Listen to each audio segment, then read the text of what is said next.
Are you? I can see you, Jeff. I can't see you. Let's keep it that way. No, but like, I'm just kidding, though. I'm about to spotlight, so I don't see you. All right, Tom, go ahead. Then we'll go to Matt. All right, good afternoon. Just wanted to start by making a couple announcements. Ryan Miller has retired from football due to some medical situations, so going to continue to be a part of our program, and awesome young man. And then also we voted for our captains, which always an exciting process, and have our players vote and have the coaches as well.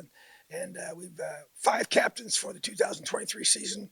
Going to be Noah Pierre and Aaron Casey, Mike Kadick, Cam Camper, and Andre Carter. And really excited to have those 5 guys representing our program in that role. Very well deserving guys that have come here, and many of them have been here for many years, 6 years for a couple of those guys. And then also having Andre coming in here in January and just earning the respect of his teammates and by his work ethic and his performance during our practices, the spring ball and all, and the way he's worked. So just really solid group of guys that have come here and done some great things. You know, Cam Camper to me is just a picture of resilience and grit and toughness, and Michael Kadick just continues to improve and get better as he's been here and step into a role of leadership. And so, you know, all 5 of those guys, and you know how I feel about Aaron Casey and what he's meant to our program, and Noah Pierre, those 2 guys represent us in Big Ten Media Day. So really, really awesome group of young men that I'm excited to lead our team. Questions? All right, Matt and Zach. Hey, Coach, how you doing? I'm doing great, buddy. How are you? I'm okay. Obviously, this past Saturday, you guys had your second scrimmage. Just wanted to see what, kind of what you guys got out of that. Did you get out of what you wanted? I mean, as far as kind of solidifying, your top 22, 30, 40 guys, if you hadn't already done that. Yeah, that was a big part of it. You know, you go through and you think about the depth chart and who's going to travel. And that's kind of the big picture objective is that travel roster, because that drives your special teams reps, and guys are going to be in that 74-man group. And, who's going to be the 2 deep, who's going to be the next guy in beyond that per each position. So felt like that was a major goal going in. Also had the objective of a lot of situational football, a lot of end of game situations that we worked through, and just getting better, trying to drive the ball and make it as game-like as possible. Had an overtime period like we usually do in the second scrimmage, and had a chance to go through that process and have the officials there and work through all that. And then also, once again, just work on 2-minute and the kicking situation I thought was very, very positive. So that was a big improvement from the previous scrimmage, and just the overall, effort of our guys. So very productive day, got a lot of reps, a lot of snaps, went some live goes, which is good, and as well as a lot of situations. So I thought it was a very productive scrimmage. Zach and yes, Tom, first question. I suspect I know the answer. Have you picked a quarterback? Are you going to tell us? And if you won't tell us, can you at least talk through just kind of, I think you said you wanted one coming out of the scrimmage, just kind of the process of sorting through and basically coming to that decision. Yeah, so yes, we have a decision, and no, we're not going to announce it. So I would say that the process you go through, especially with 2 guys, as we said before, that are the same age and both young, both talented, both bring different skill sets to the team. Very pleased with those guys, man. I think they've both improved a lot since they've been here. Obviously, Taven's been here in a short amount of time, but guys they've both worked extremely hard. I think even in the leadership role, really challenged both of them.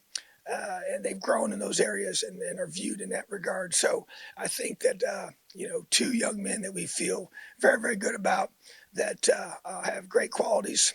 You're looking for a guy to be able to command, that side of the football, lead that side of the football. And that's with leadership and production. So you got to make plays and run the offense, and just the verbalization of all that, and the way when you don't huddle, you got to be able to command and make checks and adjustments and articulate things and all the different roles that go into that. So you're looking for all those things from your guys. And then obviously you just want to be able to move the ball down the field, in live situations and scrimmages and team goes and all that. We chart everything. So feel really good about the process we go through, and look, we got 2 guys we can win with. Mason, Seth.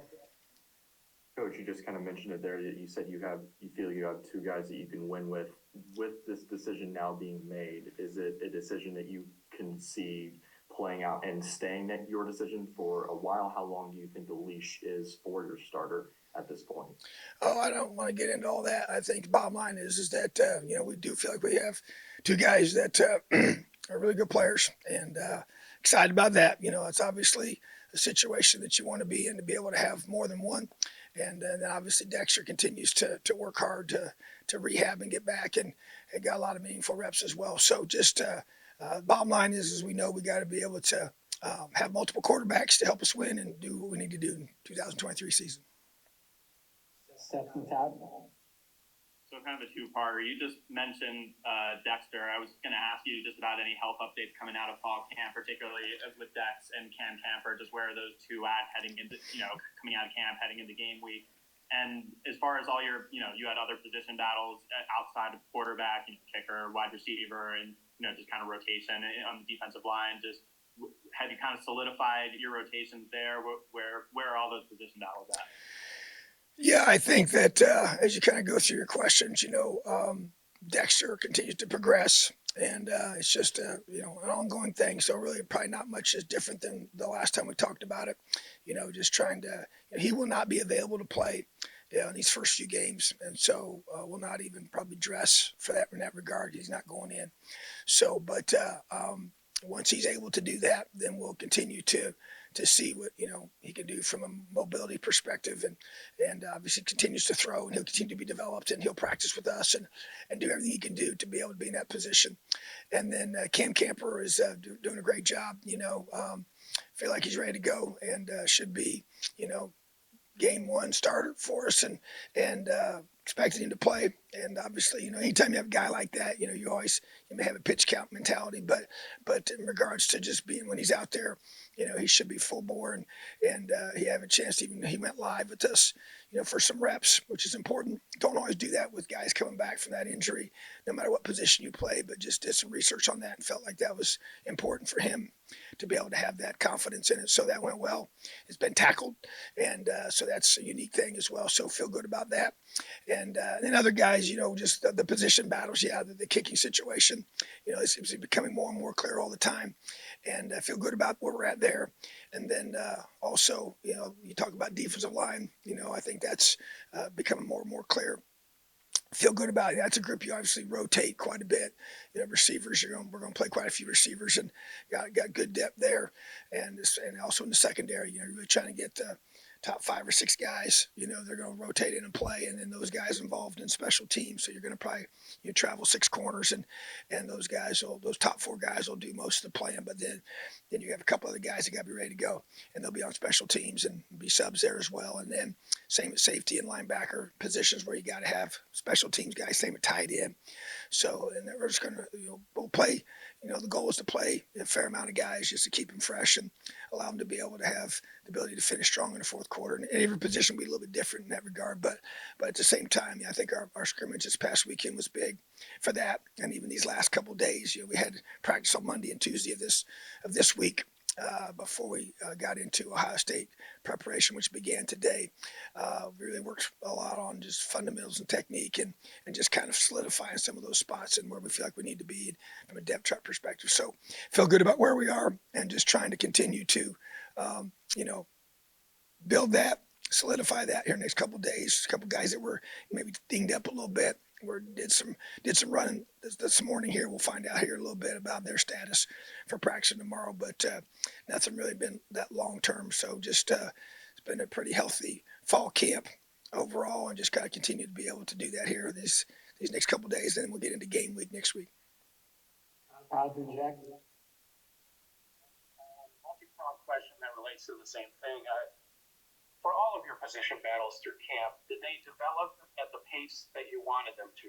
Did decisions kind of firm up at the pace that you wanted them to? And the reason I ask that is with the Big Ten game straight out of the chute, did that add any urgency to making decisions at the position levels you've had?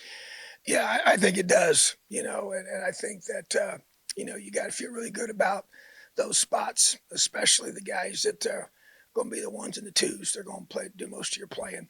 And yeah, there's no question, you don't have the luxury of having a game where you could maybe experiment a little bit with that. And so I think that that's a big deal, but at the same time, I think, and also you kind of get some injuries.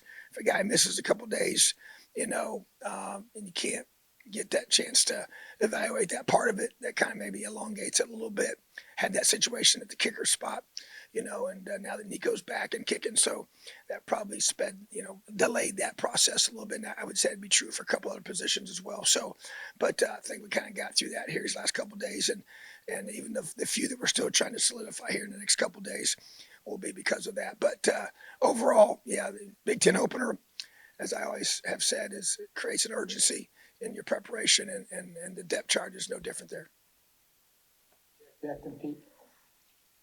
Yeah, it seems like Jamari Sharp has worked his way into a bigger role this season after not really playing much last year. I guess, what have you liked from what you've seen from him in fall camp, and where do you want to see him keep growing? Yeah, he's been one of the guys that we had targeted that you'd say you'd like to see him step up and elevate from being a redshirt freshman, or being a true freshman, now being a redshirt freshman. He's got length. He's extremely fast. He's a 4.3 guy. Was an elite sprinter in high school, and just felt like he had that potential. And so really encouraged by his progress. Obviously brought in some older guys at the position, and he's right there, So I think he's one of our top 2 or 3 corners on the team right now, and that's an awesome thing. So really encouraged by his progress, excited for him. He's going to play a whole lot, and may even be a starter, So that's one of those spots where we're still going through that process. But he's, like I said, he's got those traits you're looking for, and he continues to develop, as a young player, and the technique and fundamentals that it takes to play that position. It's a hard position to play, and he's going to have a chance to be tested at a high level week 1, So really excited for that for him, because that's an opportunity for him to grow and develop and prove who he is. Pete and Mike Niz. Yeah, hey Tom, can you talk a little bit more about Aaron and Noah and their making captain, and the fact that they battled so long and so hard to get to this point? Yeah, I tell you, I love talking about those 2 guys. Matter of fact, even our players in our team meetings throughout fall camp, I talked about Noah at length one night. Just kind of gave his story, because some of these guys may not know, that it took 4 years. He didn't start till in the Michigan State game of his 4th year here. Redshirted, right out of high school, and it was special teams the first 2 years, and then that 3rd year playing, which was his 4th year overall, was the 21 season. So just a testament to perseverance. Obviously, he wanted to play sooner. I'm sure, he and I talked many times about that, and was frustrated at times. You could say the same thing about Aaron Casey, just that kind of the gradual progression, and didn't have a very good 2021 season, and had a chance to come back, and then really everything elevated in 22, especially when Cam Jones went down and we lost him, and he was really forced into a leadership role and more pressure on him to make plays, and just to see that growth, and to see 2 young men that came here, have been in this program for a long time, and are now being rewarded with being captains. And that's one of the greatest honors you can be given, is be voted by your teammates, by your peers, to be in that role. And so just so excited for them. They represent us in such a high level way, on the field, off the field, both graduates already, just first class people, hard workers, tough, and they make plays, and they've had to, be patient, and they've had to wait. They've had to have a lot of grit and perseverance and passion towards a long-term goal is definition for grit that we use. And man, that's just 2 pictures of that to me. And, when you have your better players, or, guys like that work really hard and set the tone, and they're by their example every day. And then now they learn to lead. And Noah's a very verbal leader, very emotional guy, passionate guy. His energy. As a matter of fact, I grabbed him yesterday in practice. I said, man, this is who you are. When you verbalize it this way and you play with this kind of passion, which he usually does. And I say that's infectious for everybody else. And so just to be, that's the standard. So having guys like that, they obviously went to Big Ten Media Days for a reason, and now they're being voted in as captains. So pretty awesome. Really excited for those guys. And I think they'll do a great job being captains of this team. Mike Mills and then Mike Schumann. Yeah, Tom, just real quick before my question, can you clarify, did Ryan get a medical waiver so he could stay, on scholarship then, but retire? Is that kind of how that process works? That is how that process works, yes. And so he has a lot of documented situations for that. So, yeah, he'll be able to stay in that role. And then when a student athlete is in that role, then they will do something, within the university, and he's going to be one of our student assistants, which will be great. And love to have him with us every day and being around the team. And he's just a first-class individual, excellent student. And we allow him to be able to get his degree, finish that out, and still be a part of the program. Thanks. And then for the quarterbacks, when did you tell them, and how difficult were those conversations, or different, since you've mentioned a lot that they're both the same age and younger. So how did those kind of conversations unfold? If you can kind of maybe not get too specific, but just generally just a little difference since they were at the same age. Yeah, I won't get too specific. So basically just, open, honest conversations with them, and they know exactly where things are right now and where it stands. And so you bring them in, you shoot them straight, and I really compliment them about how they've handled the situation, as teammates, and been a part of several of these over the years. And so doesn't always, have the same feel to it like it does with this group. And they have such respect for each other, and are really good, two great teammates for one another. So obviously, they're trying to compete to play one spot. So that's always a challenging thing. But that to me is just the biggest key, is to be open and honest with them, and we'll just move forward from there. Mike Schumann and then Fish in person. Yeah, hey coach. Ryan Day's been pretty public that they're still considering two quarterbacks when they play you guys here in 10 days or so. I'm curious, what are the challenges for you guys in preparing for potentially two? And I'm also curious if you guys also considered going with two in the first game.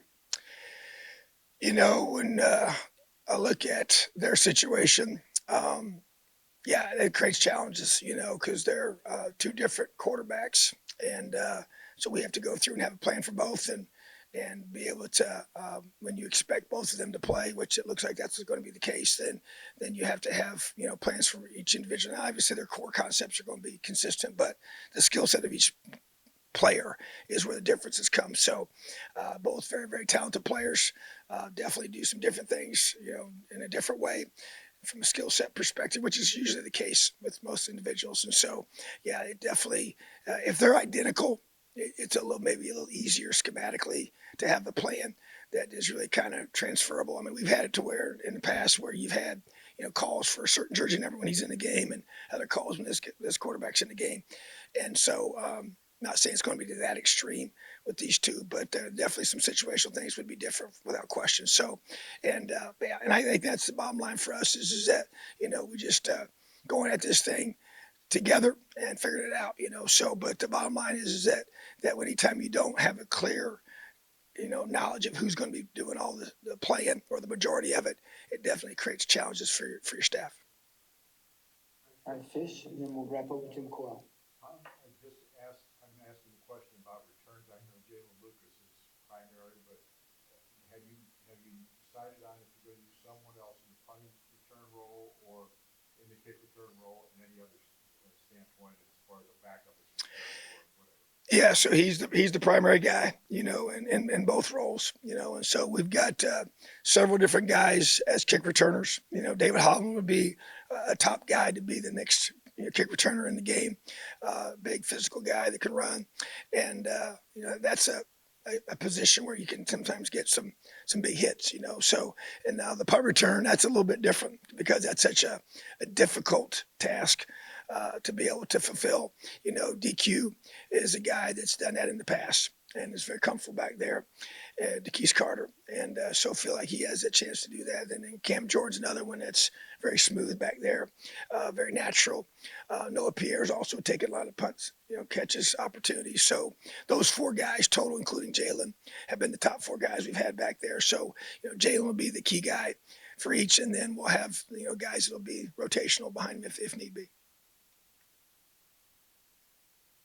All right, Jim. Hey, Tom, how are you? Good, buddy. How are you?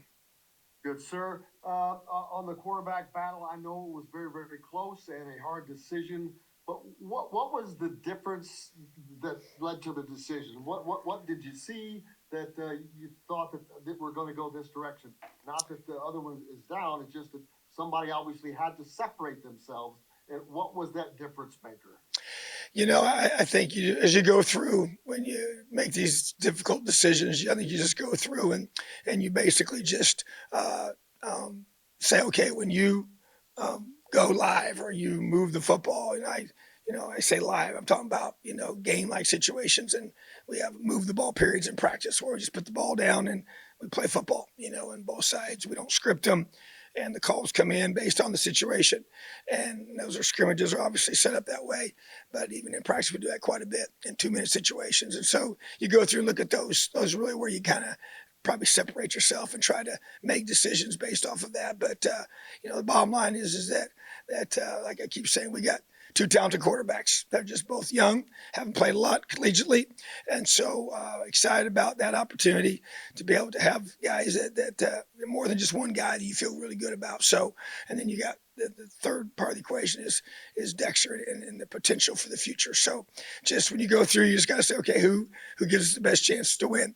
And that's what you got to do. You go through that and you approach it accordingly, and you communicate with those guys. And we've all been through this enough to know that there's a lot of unknowns for the future. And so you just, you better have more than one, that's for sure. So I'm glad we do. All right, thanks, Tom. Have a great day, Elio.